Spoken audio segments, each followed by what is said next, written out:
What up? I know y'all still waiting on my top 20 albums. You know, it was top 25, but I lowered it to 20.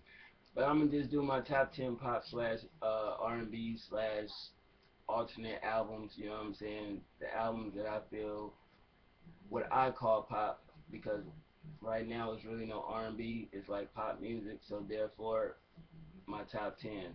Um, I'm gonna start off with Katy Perry with Prism.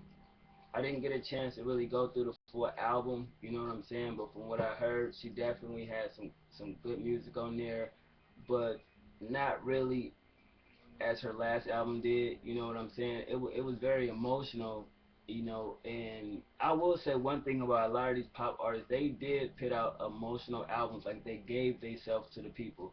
So my number 10 had to be Katy Perry.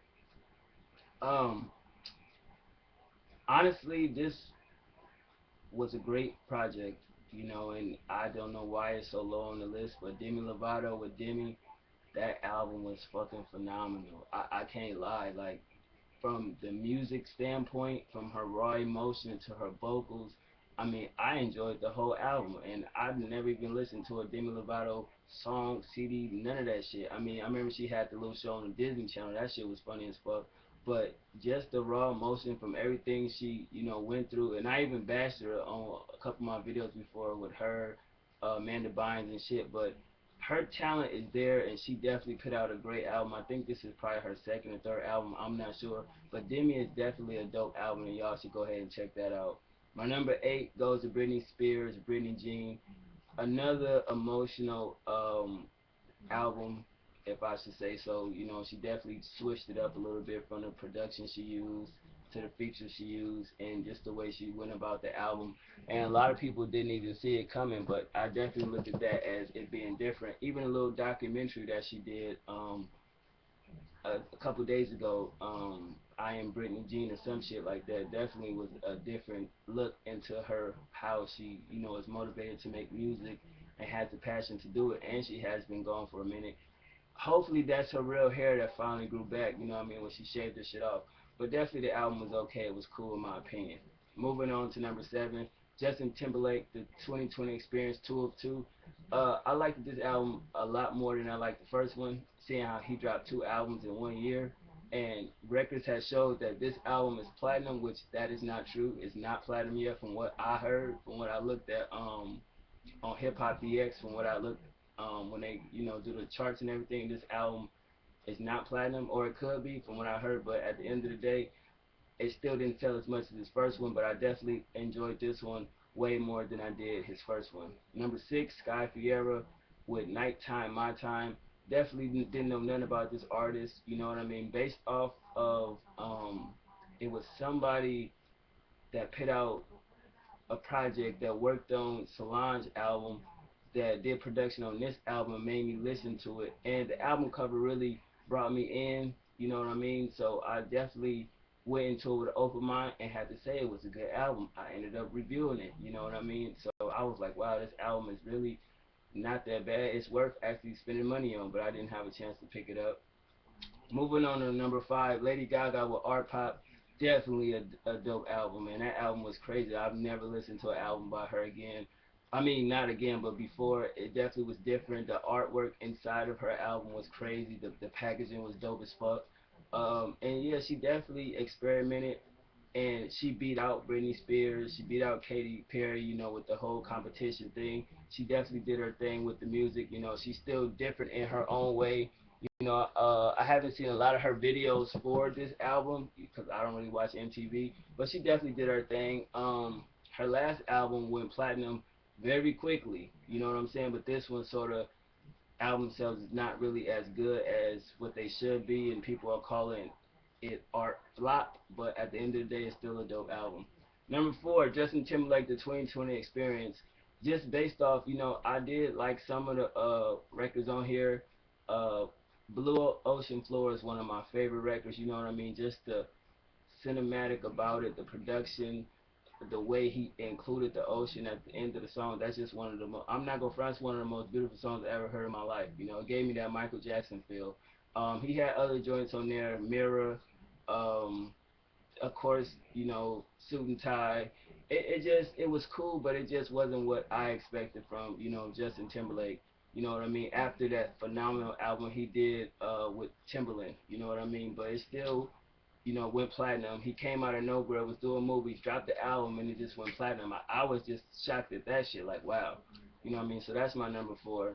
Moving on, number three with Lord, Pure Heroine, or however you want to say that. I call her Lordy, like, you know what I mean? But her name is Lord. I don't give a fuck. I like Lordy better, but Lord, her album was fucking crazy.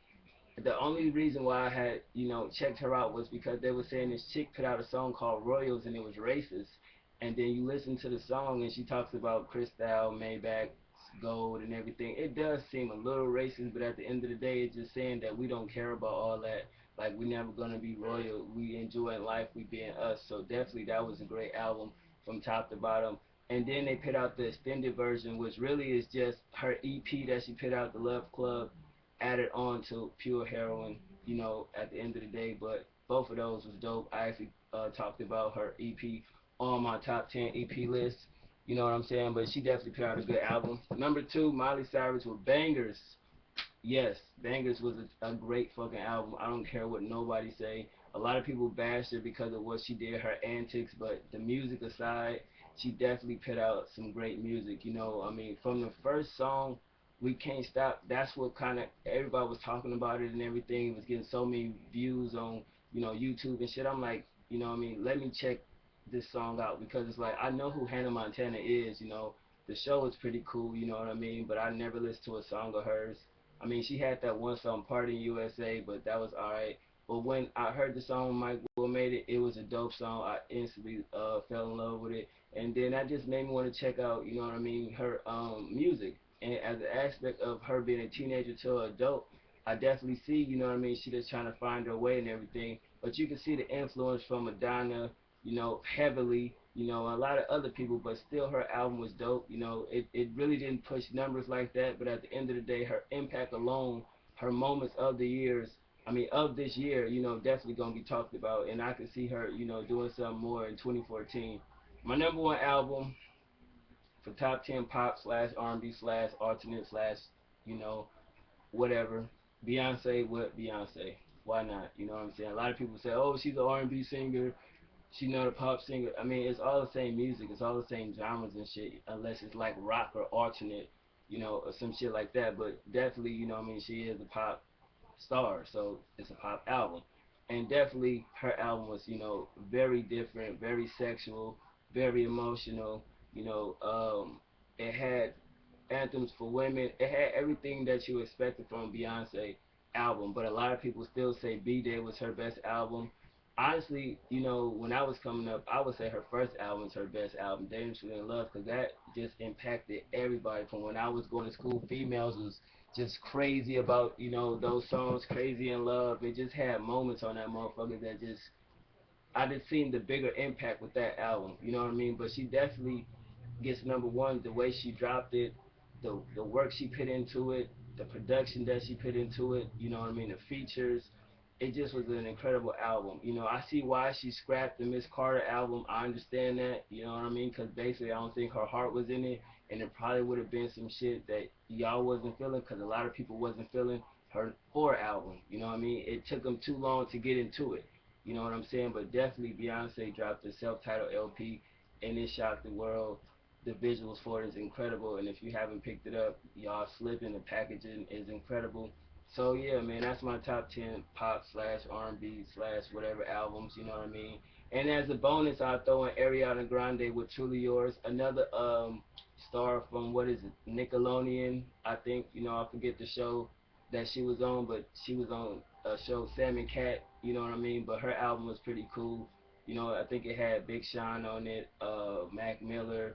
You know, it was a cool little album. It was definitely rare this year to see like a lot of the Disney, Nickelodeon stars dropping albums, and they actually pretty good. You know what I'm saying? So you got Katy Perry, Demi Lovato, Britney Spears, Justin Timberlake on here twice, Sky Fiera, Lady Gaga, Lord, Miley Cyrus, Beyonce, and Ariana Grande. You know what I mean? So at the end of the day, that's my top 10 pop albums of 2013. I hope y'all enjoyed that. Y'all let me know which albums did you enjoy, which albums you didn't like, and which albums you would like to see actually go platinum.